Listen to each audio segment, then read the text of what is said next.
The question is to explain the following with an example, Kolbe's reaction.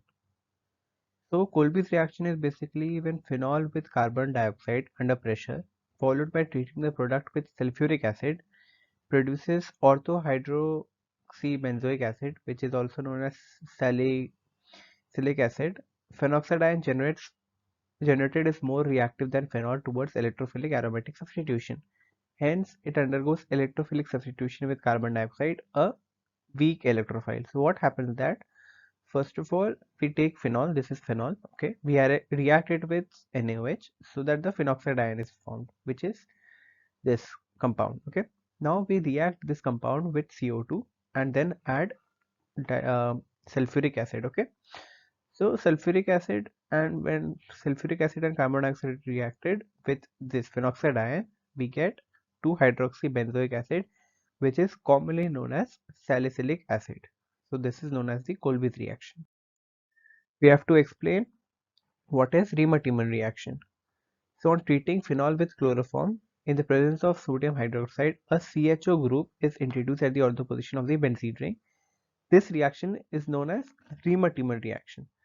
So this is phenol, this is chloroform, and this is aqueous NaOH. So this is the intermediate form, okay.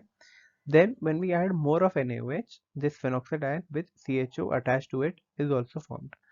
And when we add H plus, this Na plus gets removed and OH is formed. As this is salicylaldehyde, and a very minor product of para positioned CHO is also formed, but you don't need to know that. It is just some additional information. So majority of the product this is formed, okay, but a very minute quantity of this is also formed.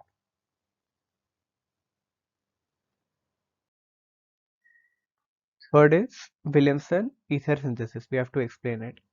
So Williamson ether synthesis is a reaction forming ether from a primary alkyl halide via SN2 reaction. So basically this it contains two compounds. First of all is the primary alkyl halide. This is primary alkyl halide, okay, and this is some alkoxide ion, okay. Alkoxide ion is one, it has R group and O minus group, okay. What happens is that this O minus group uh, attacks on this carbon and this Br leaves, okay, producing a SN2 mechanism reaction, okay. So finally this ether is formed and NaBr is formed as a precipitate.